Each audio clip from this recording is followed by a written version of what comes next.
Assalamualaikum warahmatullahi wabarakatuh. Perkenalkan, nama saya Arum Cahya Widyanise dengan NPM 22203011108 dari PBSI Rombel C. Di sini saya akan memaparkan modul ajar tentang jenis-jenis teks argumentatif. Yang pertama ada identitas modul yang berisi nama penyusun Arum Cahya Widyanise, Institusi SMA Negeri 2 Purworejo tahun 2023. Jenjang SMA kelas 11 fase F dengan alokasi waktu 2 kali 45 menit. Komponen dasar meliputi peserta didik dapat membaca teks argumentatif dengan tepat. Yang kedua, peserta didik mampu memahami isi teks argumentatif. Yang ketiga, peserta didik mengetahui dan memahami jenis-jenis teks argumentatif. Yang terakhir, peserta didik mampu menganalisis teks argumentatif sesuai jenis.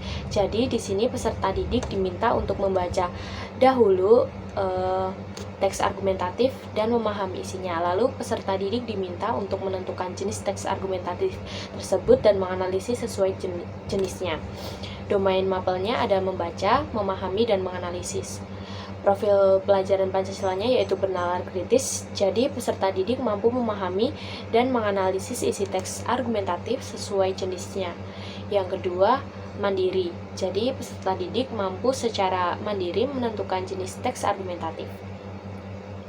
Sarananya menggunakan buku bahasa Indonesia kelas 11, PowerPoint, proyektor, jaringan internet, spidol, papan tulis, dan gawai. Selanjutnya ada prasarana yang meliputi materi yang berisi jenis teks argumentatif, ada sebab akibat sebab, argumentatif persamaan, autoritas, kesaksian, dan cara menentukan jenis-jenis teks argumentatif.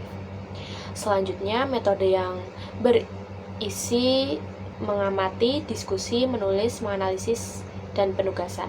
Lalu sumbernya diambil dari buku bahasa Indonesia kelas 11 dan website yang memuat contoh teks argumentatif. Selanjutnya ada target peserta didik, yaitu peserta didik reguler, yaitu peserta didik yang sedang menempuh pendidikan umum. Peserta didik dengan kesulitan belajar, yaitu peserta didik yang memiliki hambatan dalam memahami, menguasai, dan menggunakan informasi yang diperoleh berbeda dengan peserta didik sebayanya. Peserta didik dengan pencapaian tinggi, yaitu peserta didik yang memiliki kemampuan di atas rata-rata dalam bidang tertentu dibanding usia sebayanya. Metode pembelajarannya dilakukan secara tatap muka menggunakan pendekatan saintifik dengan metode tanya jawab, diskusi, dan penugasan. Asesmennya meliputi sikap, performa, asesmen kelompok. Selanjutnya kompetensi inti yang terdiri dari tujuan pembelajaran. Setelah mengikuti kegiatan pembelajaran, siswa mampu membaca dan memahami isi teks argumentatif. Dengan memahami teks argumentatif, siswa dapat memahami teks apa saja yang ada dalam teks argumentatif. Siswa mampu memahami jenis-jenis teks argumentatif. Dengan memahami jenis-jenis teks argumentatif, siswa mampu untuk membedakan teks argumentatif berdasarkan jenisnya. Siswa mampu menentukan dan mengidentifikasi jenis teks argumentatif. Dengan ini, siswa mampu mengidentifikasi teks argumentatif sesuai strukturnya. Pada akhir fase F, peserta didik mampu memahami isi teks argumentatif dan mampu menentukan serta mengidentifikasi jenis teks argumentatif pada teks bacaan. Domainnya meliputi membaca dan menganalisis. Keterampilan prosesnya meliputi membaca, mengamati, dan mengidentifikasi.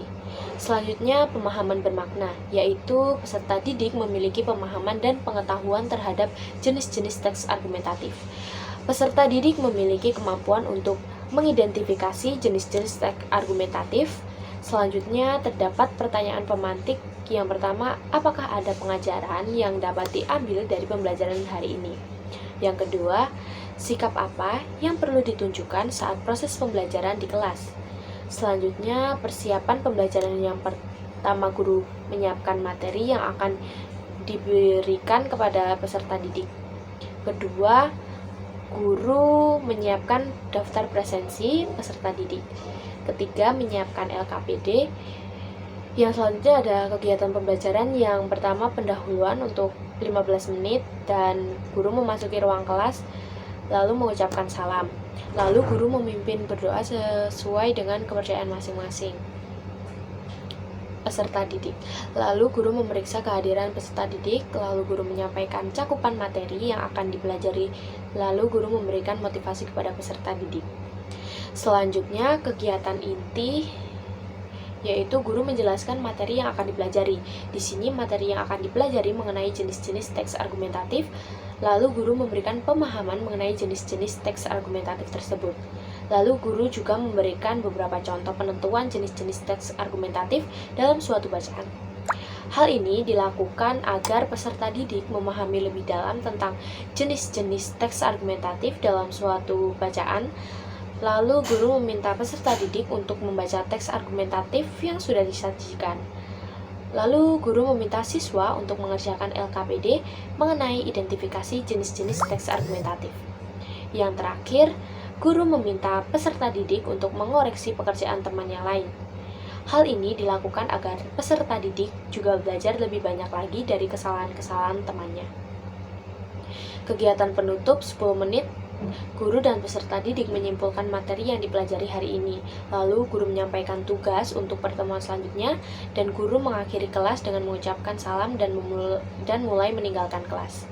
Selanjutnya ada refleksi untuk guru yang berisi apakah peserta didik mampu memahami jenis-jenis teks argumentatif, apakah peserta didik mampu dalam menentukan jenis-jenis teks argumentatif dalam suatu bacaan, kendala apa yang ditemui dalam kegiatan belajar mengajar, dan juga ada refleksi untuk siswa yang berisi apakah pembelajaran hari ini menyenangkan, kesulitan apa yang dialami dalam kegiatan pembelajaran, apakah ada manfaat yang dapat diambil dari pembelajaran hari ini.